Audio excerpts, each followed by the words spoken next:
Good morning সবাইকে। শুভ শনিবার আজকে, তাই বাগান থেকে টাটকা টাটকা সবজি নিয়ে বসে গেছি কাটাকাটি করবার জন্য। আজকে ভেবেছি শনিবার, তাই ভেবেছি আজকে একটু খিচুড়ি বানাবো।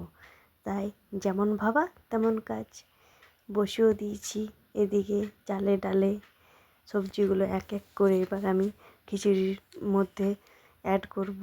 বাঁধাকপিটা দিয়ে দিচ্ছি, একটু হলুদও দিয়ে দিচ্ছি। ততক্ষণ এদিকে চাল ডাল আর বাঁধাকপিটা একটু সেদ্ধ হতে থাকুক, আর আমি ওইদিকে ফুলকপিগুলো ভেজে নিই। ফুলকপি আলু ভাজবো, আর এদিকে আমার খিচুড়ি ওইদিকে রেডি। এদিকে গরম গরম তেলে কুমড়োর ফুলের বড়া। কার কার ভালো লাগে এরকম আমার মতো কুমড়ো ফুলের বড়া খেতে, অবশ্যই জানিও।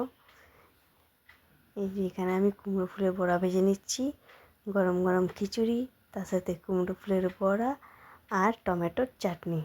ব্যাস, আর কি লাগে। আজকে শনিবারের দুপুরটা একদম জমে যাবে। গরম গরম খিচুড়ি, তার সাথে কুমড়ো ফুলের বড়া আর চাটনি আর একটু ঘি। আজকে ভিডিওটা এই পর্যন্তই।